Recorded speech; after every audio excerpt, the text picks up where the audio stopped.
Hello students, आप सभी का स्वागत है जीपीसी भर के वीडियो लेक्चर्स में।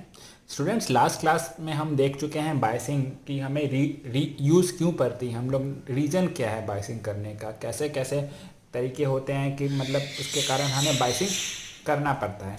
ओके स्टूडेंट्स, तो आज हम पढ़ेंगे बायसिंग टेक्निक्स जो है वो क्या क्या है। तो बेसिकली बायसिंग टेक्निक्स है स्टूडेंट, ये दो पार्ट में डिवाइडेड है। पहली है स्टेबलाइजेशन टेक्निक और दूसरी है कॉम्पनसेशन टेक्निक। ओके, तो सबसे पहले जानते हैं स्टेबलाइजेशन टेक्निक का मतलब क्या होता है। स्टेबलाइजेशन टेक्निक है कि हम उसी ट्रांजिस्टर में ही हम कुछ ऐसे टेक्निक्स लगाते हैं, अलग अलग मेथड लगाते हैं जिसके कारण वो स्टेबलाइज हो पाए। और कॉम्पनसेशन टेक्निक में हम बाहर से कोई एलिमेंट ऐड कर देते हैं, जैसे डायोड ऐड करते हैं, थर्मिस्टर ऐड करते हैं, सेंसिस्टर ऐड करते हैं। ओके स्टूडेंट्स, तो जो स्टेबलाइजेशन टेक्निक है वो तीन टाइप्स के हैं। पहला है फिक्स बायस, दूसरा है कलेक्टर टू बेस बायस और तीसरा है voltage divider bias. Voltage divider bias को बहुत बुक्स में लिखा हुआ है सेल्फ बायस। तो अगर ये वोल्टेज डिवाइडर पर है या फिर सेल्फ बायस पर है, ये एक ही मतलब है।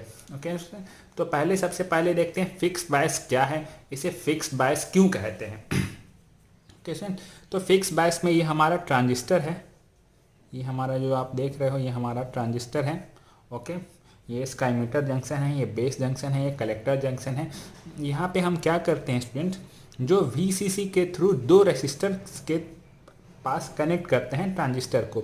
आप देख रहे हैं यहाँ पे एक आरसी कलेक्टर रेसिस्टर हमने लगाया है और यहाँ पे आरबी बेस रेसिस्टर लगाया है। ओके, आरबी और आरसी, आरसी के थ्रू हमारा फ्लो कर रहा है आईसी, यह है कलेक्टर करंट, और आरबी के थ्रू फ्लो कर रहा है बेस करंट। ओके स्टूडेंट, अब हम इसे इस आउटर लूप में, ये जो लूप है हमारा आउटर लूप, इसमें हम लगाएंगे अब केसीएल। तो केसीएल जो है वो कुछ इस तरह से बनेगा, V C C equal to I B R B plus V B E. ये देख रहे हैं V B E, this voltage equal to this voltage plus this voltage, वो हमने यहाँ पे किया है V C C equal to I B R B plus V B. तो यहाँ से आई बी की जो वैल्यू निकलेगी स्टूडेंट वो ये होगी V C C minus V B E by R B equal to V C C by R B. अब यहाँ पे देखिए स्टूडेंट, जो ये है आई बी है, ये क्या है V C C minus V B E by R B. Okay, ये जो वी बी ई है ये बहुत स्मॉलर वैल्यू होती है वी सी सी के टर्म में, जैसे ये होती है अराउंड 15 वोल्ट और ये होती है 0.7 वोल्ट। तो हम इसे नेग्लेक्ट कर देते हैं, तो ये क्या हो गई V C C by R B. अब फॉर अ गिवन ट्रांजिस्टर के लिए हमारी क्या है वी सी सी फिक्स्ड है और ये आर बी भी क्या है फिक्स्ड है, ये दोनों वैल्यू फिक्स है। तो आई बी की वैल्यू क्या हो गई, आई बी की वैल्यू फिक्स हो गई, इसीलिए हम इस तरह के बाइसिंग को बोलते हैं फिक्स्ड बाइस। ओके स्टूडेंट, तो ये था फिक्स बाइसिंग। अब यहाँ जानेंगे स्टूडेंट कि फिक्स बाइसिंग की डिसएडवांटेज क्या है। यहाँ पे जो आईसी होता है वो होता है बीटा इंटू आई बी, और आई बी क्या है, आई बी एक फिक्स्ड वैल्यू है स्टूडेंट। ओके, हमने अभी डिस्कस कर लिया आई बी क्या है, आई बी एक तरह की फिक्स्ड वैल्यू है। ओके, ये फिक्स्ड वैल्यू है। और जैसा कि हम डिस्कस कर चुके हैं, जो बीटा है, जो करंट गेन होता है, ये किसके साथ वेरी करता है, टेम्परेचर के साथ वेरी करता है। और ट्रांजिस्टर रिप्लेसमेंट पेस का वैल्यू क्या होता है, चेंज हो जाता है। तो इसके कारण क्या होगा, आईसी भी क्या करेगी, वेरी करेगी किसके साथ, टेम्परेचर के साथ और ट्रांजिस्टर रिप्लेसमेंट के साथ, ट्रांजिस्टर रिप्लेसमेंट के साथ। तो ये क्या हो गई, इसकी डिसएडवांटेज हो गई। इसकी डिसएडवांटेज क्या है, जो आईसी की वैल्यू है वो वेरी करती है टेम्परेचर के साथ। क्यों, क्योंकि बीटा वेरी कर रहा है टेम्परेचर के साथ। और हमने लास्ट क्लास में डिस्कस किया हुआ था स्टेबिलिटी फैक्टर के बारे में। स्टेबिलिटी फैक्टर का ये फॉर्मूला हमने डिराइव किया था, अगर आपने नहीं देखा है तो आप अभी उसे जाके चेक कर लें। ये फॉर्मूला होता है स्टेबिलिटी फैक्टर का 1 plus beta by 1 minus beta into del I B by del I C. यहाँ पे स्टूडेंट हमने क्या निकाला है, आई बी का वैल्यू क्या हमें इस केस में निकला है V C C minus V B E by R B.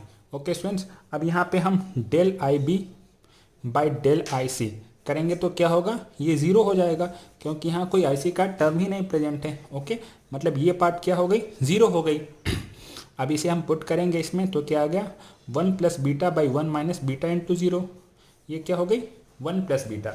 Basically beta का वैल्यू होता है 98 99, तो इस स्टेबिलिटी फैक्टर क्या हो गया अराउंड 100 हो गया, जो कि क्या है बहुत ज़्यादा हाई है। और लास्ट क्लास में हमने डिस्कस किया था कि स्टेबिलिटी फैक्टर जितनी ज़्यादा कम हो उतना ज़्यादा ट्रांजिस्टर के लिए अच्छा है।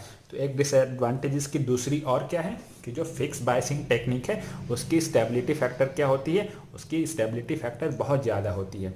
तो हमारे पास दो डिसएडवांटेज मिल गए हैं। जो आईसी है वो वेरी करता है टेम्परेचर के साथ, और अगला जो इसकी स्टेबिलिटी फैक्टर होती है वो होती है वेरी हाई।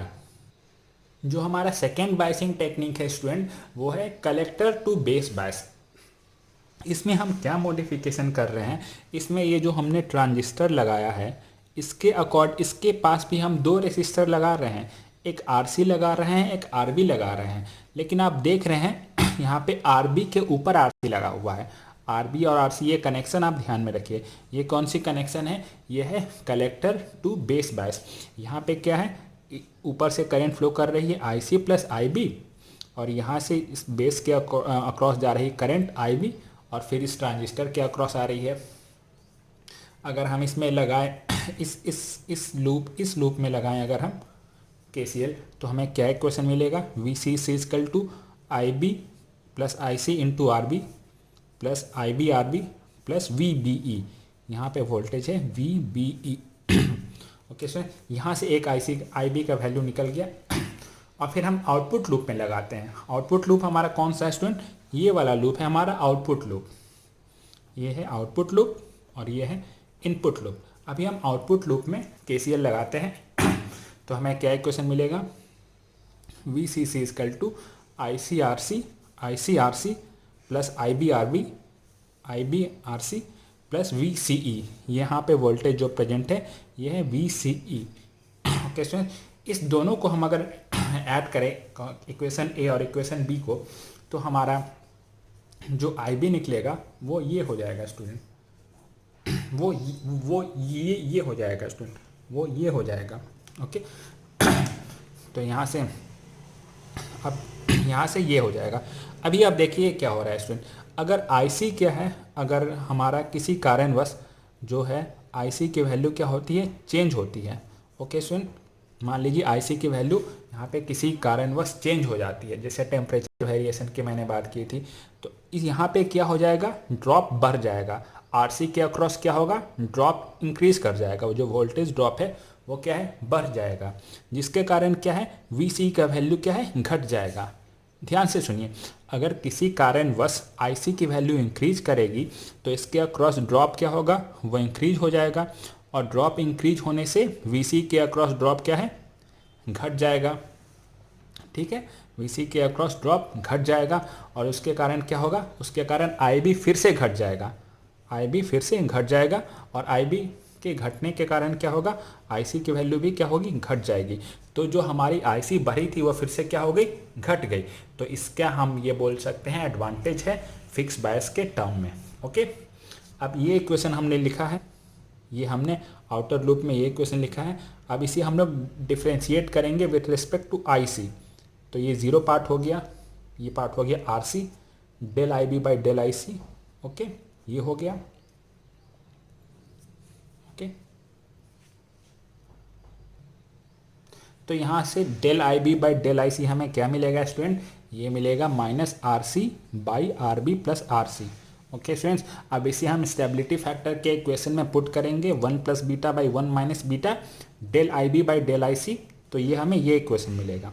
ओके स्टूडेंट्स, ये इसे आप देख रहे हैं कि इसकी जो वैल्यू है, ये जो स्टेबिलिटी फैक्टर मिला, ये क्या है, ये स्मॉलर है 1 प्लस बीटा के वैल्यू से। ओके, तो 1 प्लस बीटा कौन से में आती थी, ये फिक्स बायस में आती थी, और ये किस में आ रही है, कलेक्टर टू बेस बायस में। तो इसके हम क्या कह सकते हैं, ये एक तरह का एडवांटेज है, इसकी जो स्टेबिलिटी फैक्टर की वैल्यू है वो क्या है, कंपैरेटिवली स्मॉलर है फिक्स बायस से, तो इसका एडवांटेज है। और दूसरा एडवांटेज ये हो गया कि जब इसमें आईबी की वैल्यू क्या होती है, इंक्रीज होती है, तो क्या होता है, आईसी की वैल्यू भी इंक्रीज होती है, और फिर क्या हो रहा है, वीसीई जो हमारा आरसी के अक्रॉस ड्रॉप है वो ड्रॉप इंक्रीज हो जा रहा है। ड्रॉप इंक्रीज हो जाने के कारण वीसी की वैल्यू क्या हो रही है, घट रही है। इसके कारण क्या हो रहा है, आईसी की वैल्यू फिर से घट रही है। ओके, तो ये इसका एडवांटेज है हमारा फिक्स बायस के मतलब ऊपर। तो ये दो एडवांटेज हो गए। ओके, आपको कोई डाउट हो तो कमेंट सेक्शन में आप कमेंट कर सकते हैं।